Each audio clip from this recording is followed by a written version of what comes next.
BJP सरकार ने दुनिया को दिखाया कि भारत किसी से कम नहीं। पीलीभीत में चुनाव प्रचार के दौरान पीएम मोदी बोले, कांग्रेस सपा ने तुष्टीकरण के लिए सीए का विरोध किया। इंडिया गठबंधन को राम मंदिर से कल भी नफरत थी और आज भी है। साथ ही कहा, कांग्रेस तुष्टीकरण के दल बदल में इतना डूब चुकी है कि अब वो बाहर नहीं आ सकती।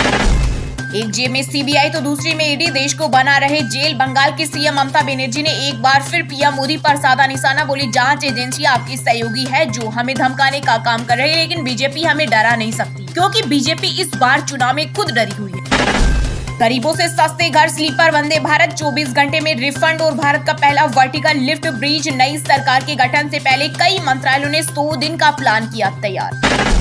अब पटाखा भी फूटता है तो पाकिस्तान पहले सफाई देता है कि इसमें हमारा हाथ नहीं है। महाराष्ट्र में बोले यूपी के सीएम योगी आदित्यनाथ। कहा, प्रधानमंत्री के रूप में नरेंद्र मोदी के कार्यकाल में भारत की सीमाएं सुरक्षित हुई और दुनिया में देश का सम्मान बढ़ा।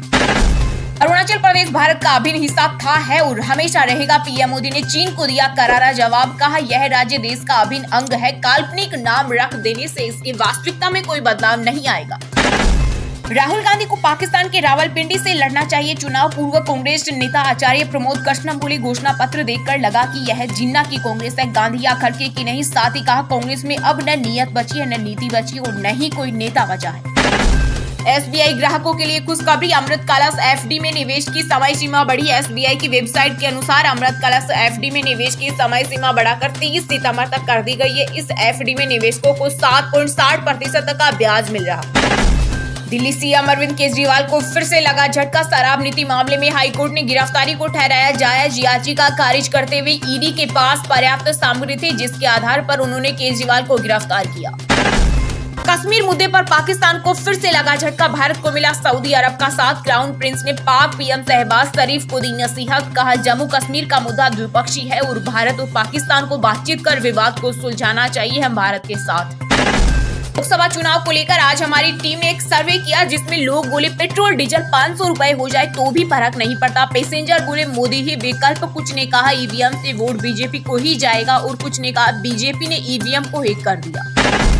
495 साल बाद ये रामनवमी होगी बेहद खास। अयोध्या में रामलला की प्राण प्रतिष्ठा के बाद पहली बार होगा सूर्य तिलक। बता दें कि तीसरी मंजिल पर लगाए उपकरणों का ट्रायल पूरा हो चुका है। अब 17 अप्रैल को 100 एलईडी स्क्रीन से होगा लाइव प्रसारण।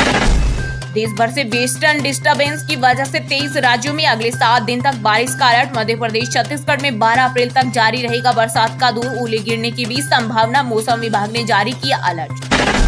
मोदी सरकार में 1 इंच जमीन पर कब्जा नहीं कर सकता चीन। गृह मंत्री अमित शाह का बड़ा बयान। उन्होंने दावा किया कि जनता कभी नहीं भूल सकती कि पूर्व प्रधानमंत्री जवाहरलाल नेहरू ने 1962 में चीन के हमले के दौरान असम और अरुणाचल प्रदेश को बाय बाय कह दिया था।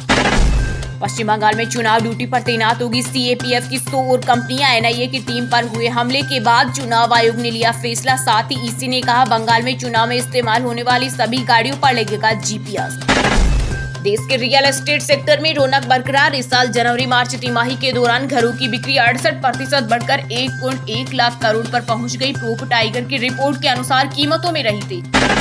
हिमाचल प्रदेश में ईद पर मुस्लिम महिलाएं एचआरटीसी बसों में मुफ्त कर सकेंगी यात्रा। हिमाचल पथ परिवहन निगम के प्रबंध निदेशक रोहन चंद ठाकुर ने जारी किया आदेश।